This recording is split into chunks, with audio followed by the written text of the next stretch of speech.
A journalist for 20 years in Zimbabwe before he became a barrister, Brian Hungwe reflects on the occasion when Robert Mugabe snapped back at him after he asked the veteran leader whether he intended to retire. By Brian Hungwe. I begin with a disclaimer. I am not a prophet. But several years down the line, there shall be a movie, probably named The Fall of the Last Political King of Zimbabwe. It will feature a divisive wife and her husband, a tyrant, hoisted by their own petard. And, maybe, an Oscar will follow. At Zimbabwe's State House in 2013, I asked then-President Mugabe, who was 89 at the time, whether he would run for another 4-year term at the age of 94. I posed the question innocently, thinking it would be quite something for a nonagenarian to seek re-election.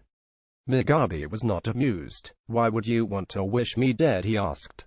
I replied to the president that I had no such wish but was just wondering about his plans. He said that it was for the people to decide, not him. I think in that answer I detected a man who was determined to keep a tight grip on power under any and all circumstances. Minister Dede confirmed to me that he occasionally dozed off during cabinet meetings, was too frail to walk, and sometimes exhibited memory lapses. Despite this, Mugabe had no intention of retiring. Indeed, his wife, Grace Mugabe, told a public rally that her husband would rule Zimbabwe from a wheelchair and even from the grave. "One day when God decides that Mugabe dies, we will have his corpse appear as a candidate on the ballot paper," the ex-First Lady said in February. "You will see people voting for Mugabe as a corpse. I am seriously telling you, just to show people how people love the president," she added. I have no doubt that from Mugabe's perspective, his 37-year reign ended because of the outright betrayal, hypocrisy, deceit and the treachery of his longtime comrades in the ruling ZANU-PF party. And yet it was he who betrayed them to pave his wife's path to power.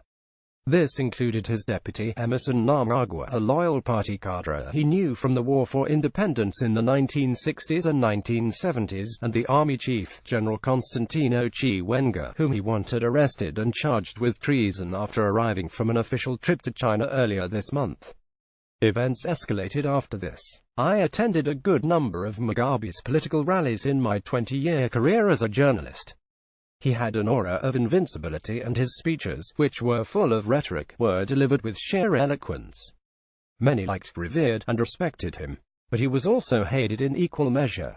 The events that were to destroy his political career began in 2014, when his wife started addressing rallies. She went on to attack Mnangagwa, accusing him of fanning factionalism and working against her husband. She further attacked the army for meddling in party politics after it raised concern about the growing influence of the ZANU-PF's G40 faction, made up of young Turks who were backing her presidential bid. This raised anxiety and tension, and Mugabe, rather than playing a unifying role, chose to side with his wife.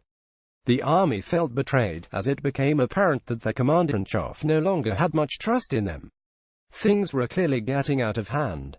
The biggest clue came when war veterans, backed by the army, held a press conference in July 2016, asking Mugabe to step down. They accused him of dictatorial tendencies, egocentrism and misrule. Mugabe was angry, but took no action to address the concerns. The writing was on the wall. An African proverb says if a leopard wants to eat its own, it accuses them of smelling like a goat. Attacks on Mnangagwa intensified, and he was accused of focusing more on fulfilling his presidential ambitions than working to improve the struggling economy. He offered to resign 3 times, but Mugabe rejected it each time.